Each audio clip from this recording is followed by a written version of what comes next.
El Primero de la Mañana. Con Analía Soria y Claudio Ponce de León. Más escuchás, 78% el nivel de humedad. Dos temas fundamentalmente para poder dialogar con el reconocido constitucionalista Eduardo Barcesat. ¿Cómo le va, Barcesat? Gusto en escucharlo. ¿Cómo está usted?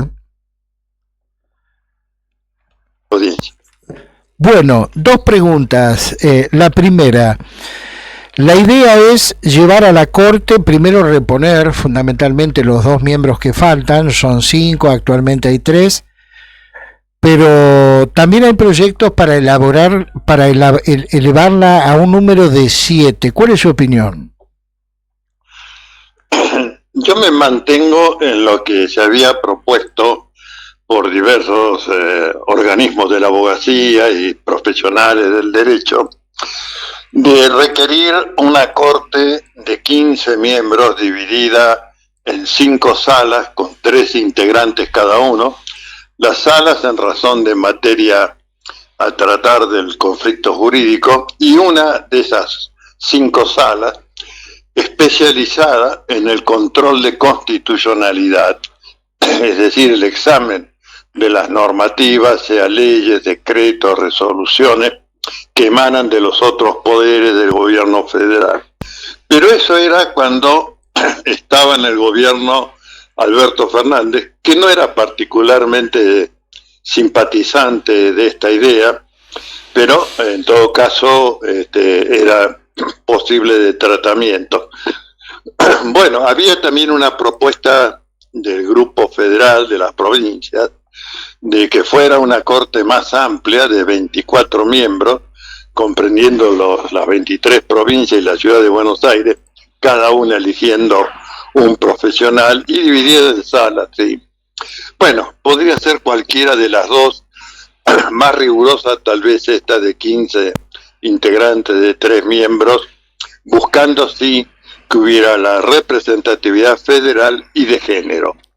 Bueno, esto era el proyecto deseable en un gobierno que, si bien no era un paradigma para aplaudir, era permeable a estas posibles aportaciones. Desgraciadamente, como todo, bajo ese gobierno no se concretó. Entonces, ahora estamos en las peores manos y se habla de un incremento del número de ministros de la Corte, y ya vemos cómo opera el gobierno con las 2 propuestas que hizo y que fueron finalmente anuladas, rechazadas. Bueno, yo no confío nada de este gobierno, o que esté allí la solución, o que se pueda siquiera negociar con este gobierno una integración ecuánime, calificada, no digo imparcial porque ningún juez es imparcial, pero por lo menos equilibrada. No creo, no propiciaría en esta etapa. Lo que creo que hay que propiciar, y fuertemente, es volver lo antes posible al Estado de Derecho, cuya piedra basal es la división de poderes, no tolerar más a un poder ejecutivo que usurpa, apropia, allana, avasalla las potestades del poder legislativo, encima los insulta, y un poder judicial que ha perdido toda credibilidad ante la justicia, y que sí, ante el pueblo, y que sí debe ser renovado, pero repito, cuando haya Estado de Derecho y no cuando estemos sujetos a la voluntad de un mandamás que se cree que está por encima de la Constitución Nacional y de los tratados internacionales de derechos humanos, que son el vértice de validación de toda la pirámide jurídica argentina. Bueno, no puedo de ninguna manera propiciar nada que salga bajo la batuta de este gobierno, y sí retomar cuanto antes el Estado de Derecho. Para ello hemos promovido pedidos de juicio político contra el presidente de la Nación y su elenco de colaboradores.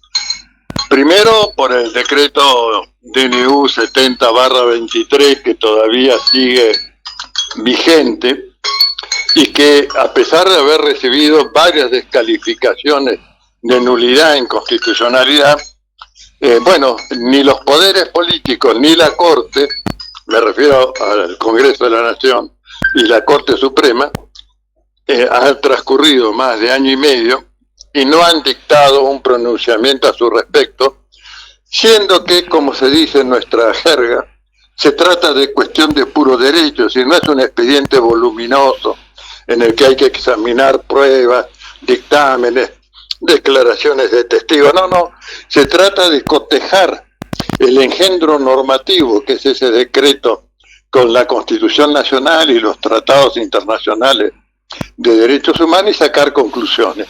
Conclusiones muy obvias, diría, porque con el texto de la Constitución y por el control de legalidad, que significa órgano competente y procedimiento adecuado, ya tendría que haberse caído a pocos días de andar. Bueno, seguimos con eso, seguimos con la ley base que, bueno, veremos ahora, está por cumplirse el año, si se lo renuevan o no. Voto fervientemente para que no le revuelven un pito, porque como estaba visto, bastaba con el artículo primero para tumbar la institucionalidad, seguir la tarea de derrumbe de nuestra institucionalidad y empeorar más aún la situación económica del pueblo argentino. Bien, bueno, ahora, esta es mi opinión. Doctor, no sé si coincide como es su mirada, pero pareciera que el gobierno ha modificado un poco su actitud después del escándalo del hijo, sobre todas las cosas, y es como que hay un poco más de diálogo en estos momentos en el Senado como para poder avanzar en esta discusión. No sé si usted comparte esta mirada. No, lo que hay es posibilidad de negociación. Y ya sabemos cómo son las negociaciones. Son los cueiras y los que doblegan el mandato electoral que recibieron para votar cualquier cosa en favor del poder de turno. De repartijas, digamos. Discúlpeme, pero no estoy de acuerdo. De rosca por la misma rosca. Bueno, por último, y no pretendo inmiscuirlo en ningún tema político, pero ¿usted cree en la versión de que la Corte definiría la semana próxima la situación judicial de la expresidente Cristina Fernández? Bueno, diría que no tengo poderes adivinatorios. Lo que sí le puedo informar al pueblo de la nación, a la audiencia, es qué es lo que debería suceder. Y lo que debería suceder, y claramente lo hemos venido manifestando a todo lo largo del examen de esta, digamos, vergonzante causa que es parte del lawfare o guerra, persecución judicial, son dos cosas. La primera, la causa había ya tramitado en Santa Cruz porque el juez Arcolini de Capital Federal inicialmente y correctamente declinó su competencia porque se trataba de obra pública en la provincia de Santa Cruz.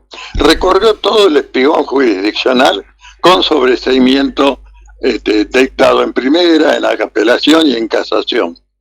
Y luego se produce, tras el cambio de gobierno, se produce una mutación para que, invocando un supuesto nuevo informe pericial o de auditoría, que habría detectado irregularidades, se reabre la causa en una movida conjunta entre la Corte Suprema y la Cámara de Casación Penal, su sala cuarto. Le restan la jurisdicción que tenía por territorialidad a la provincia de Santa Cruz, a la justicia de la provincia de Santa Cruz, y se la devuelven a Ercolini, que había inicialmente declinado su competencia, y sin que nada cambiara, él lo toma y sigue sin perjuicio de la doctrina del acto propio, ¿no? Es decir, cuando él tuvo poder de decisión, dijo correctamente, no soy competente, se trata de la Justicia Federal de Santa Cruz. Ahora, si la Corte y la Cámara de Casación Federal me mandan seguir adelante, yo, bueno, sigo adelante. Y llegó a este estropicio. Esa es la primer causal de nulidad absoluta e insanable, porque implica quebrantar la garantía constitucional de que no hay doble persecución penal, que está en la Constitución y que está en los tratados internacionales de derechos humanos. Y la segunda causal es que el único funcionario que no firma ninguna orden de pago en materia de obra pública, porque todo eso ha sido transferido por la reforma del año 94 al jefe de gabinete de ministros, es precisamente el presidente. Bueno, los jefes de gabinete que estuvieron en esa época fueron como testigos, declararon, ninguno quedó encartado en la causa, y quien no firmó nada está con una condena privativa de libertad, cuya cuantía incluso quieren incrementarla, y una prescripción a perpetuidad a ocupar cargo o función pública. Saquen sus conclusiones. Bien. Sobre qué es lo que debería decir la Corte Suprema, si respetar el deber de obediencia a la supremacía constitucional. Ahora, doctor, de confirmarse esta versión que sonó muy fuerte en las últimas horas, a su criterio, ¿qué paso le quedaría por ejercer a la defensa? Obviamente ir a la sede regional, me refiero a la Comisión Interamericana de Derechos Humanos, que ya ha adquirido, gracias a la situación argentina, una gran experiencia en materia de medidas cautelares para suspender la ejecutoria de esa sanción, y comunicarlo también a la Comisión de Derechos Humanos de Naciones Unidas, que si bien no tiene esas potestades, llamémoslas jurisdiccionales, es bueno que apoye la declaración de nulidad de la sentencia que estaría, bien, según órdenes del periodismo, pronto a dictarse. Ahora, ¿esto podría, el apelar a tribunales u organismos internacionales, podría evitar una hipotética detención? No puedo contestar eso porque realmente dependerá del órgano. Creo que va a ser difícil temporalmente obtener una medida cautelar en la Comisión Interamericana de Derechos Humanos, más allá de la, diría, relevancia política que tiene esta figura del lawfare. No sé si podemos de alguna manera asegurar que llegará antes de la efectivización de la pena, pero de todas maneras es el camino judicial supranacional que hay que emprender, más allá de la protesta y la movilización pública, que es tema ya de mucho más difícil predicción, si la habrá, bien, no la habrá, y con qué resultado, ¿no? El doctor Eduardo Barcesat con nosotros. Barcesat, muy amable como siempre, muy gentil en recibirnos, ¿eh? Hasta pronto. Bueno, ahí estaba Barcesat, que es una suerte de cerebro jurídico que sugiere cosas y que generalmente la defensa del expresidente las toma. Yo tengo para mí, yo quiero ver el fallo de la Corte, ¿eh? Yo quiero verlo primero. Yo, la verdad, hasta acá soy muy remiso a creer que esto va a pasar. Estaríamos ante una actitud jurídica histórica, ¿no? Quiero verlo, pero yo tengo para mí que hay cosas que se están negociando que pueden demorar esto. Demorar un tiempo nada más. Por ejemplo, si Cristina Fernández llega a estar en la lista como candidata en la provincia de Buenos Aires, claro, ya por más fallo que haya, fuimos. Adiós mi plata. Porque comienza desde el momento de la integración de la lista a tener fueros. ¿Ok? Y bueno, si va en primer lugar es obvio que va a ingresar a la legislatura bonaerense, y por consiguiente estamos hablando de 4 años y la fracción de la campaña que no puede efectivizarse el fallo de la Corte, justamente por los fueros.